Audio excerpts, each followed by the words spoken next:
और अब बात भारत की करीब 35% आबादी यानी युवाओं की, जिनके लिए केंद्र की मोदी सरकार ने 6,000 करोड़ रुपए के बजट का पिटारा खोल दिया है। दरअसल केंद्र सरकार ने one nation one subscription scheme को मंजूरी दे दी है, जिसके तहत सभी केंद्रीय और राज्य संचालित उच्च शिक्षा संस्थानों को एक ही प्लेटफॉर्म पर अंतर्राष्ट्रीय प्रकाशकों की जानी मानी पत्रिकाओं का एक्सेस मिल सकेगा। खास बात यह है कि इस स्कीम के लिए 2027 तक यानी अगले 3 साल के लिए 6,000 करोड़ रुपए का बजट रखा गया है। तो चलिए 10 सूत्र के खास सेगमेंट खबर काम की में जानते हैं स्कीम से जुड़ी खास बातें। मेरे साथी अतुल द्विवेदी बता रहे हैं आप स्कीम का फायदा कैसे ले सकते हैं। देखिए हमारी खास report. One nation one election की चर्चा के बाद केंद्र सरकार वन नेशन वन सब्सक्रिप्शन योजना लेकर के आई है।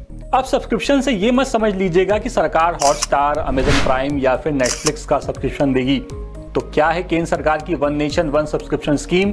चलिए बात करते हैं विस्तार से हमारे इस खास सेगमेंट खबर काम की में।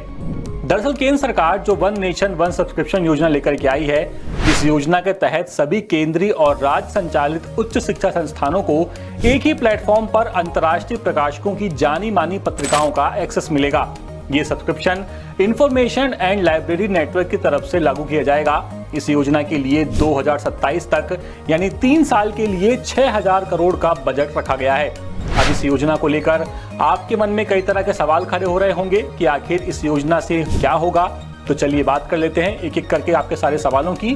वन नेशन वन सब्सक्रिप्शन योजना क्या है? ये योजना एक राष्ट्रीय सदस्यता योजना है जिसके तहत सभी केंद्रीय और राज्य संचालित उच्च शिक्षा संस्थानों को अंतर्राष्ट्रीय प्रकाशकों के द्वारा प्रकाशित प्रतिष्ठित पत्रिकाओं का एक्सेस एक ही मंच पर प्रदान किया जाएगा। इस योजना का मकसद क्या है? तो इस योजना का मकसद सभी सरकारी उच्च शिक्षा संस्थाओं को एकीकृत रूप से राष्ट्रीय और अंतर्राष्ट्रीय पत्रिका प्रकाशकों तक पहुंच प्रदान करना है। इस योजना के तहत कितनी पत्रिकाएं उपलब्ध होंगी? तो वन नेशन वन सब्सक्रिप्शन योजना के तहत लगभग 13,000 पत्रिकाएं उपलब्ध होंगी। इस योजना को कब से लागू किया जाएगा? तो ये योजना 1 जनवरी 2025 से लागू होगी। इस योजना में शामिल प्रमुख प्रकाशक कौन कौन से हैं?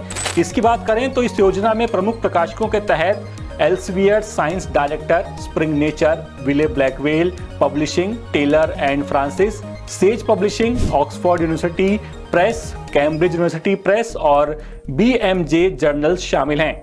क्या ONOS योजना सभी विषयों को कवर करेगी? तो इसका जवाब है हाँ, ये योजना सभी शैक्षणिक विषयों को कवर करेगी।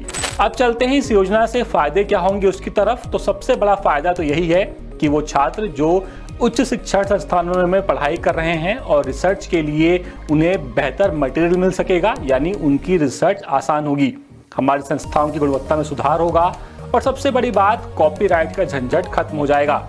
यानी सीधे सीधे देखें तो छात्रों को 6,000 करोड़ का फायदा मिलने वाला है। अभी आपके ऊपर है कि आप इस योजना का कितना फायदा उठा सकते हैं। लेटेस्ट, इन्वेस्टिगेटिव और इन डेप्थ खबरें देखने के लिए ज्वाइन कीजिए 10 सूत्र का व्हाट्सएप चैनल, सब्सक्राइब कीजिए यूट्यूब चैनल, लाइक कीजिए फेसबुक पेज और पढ़ते रहिए वेबसाइट www.dasudr.com।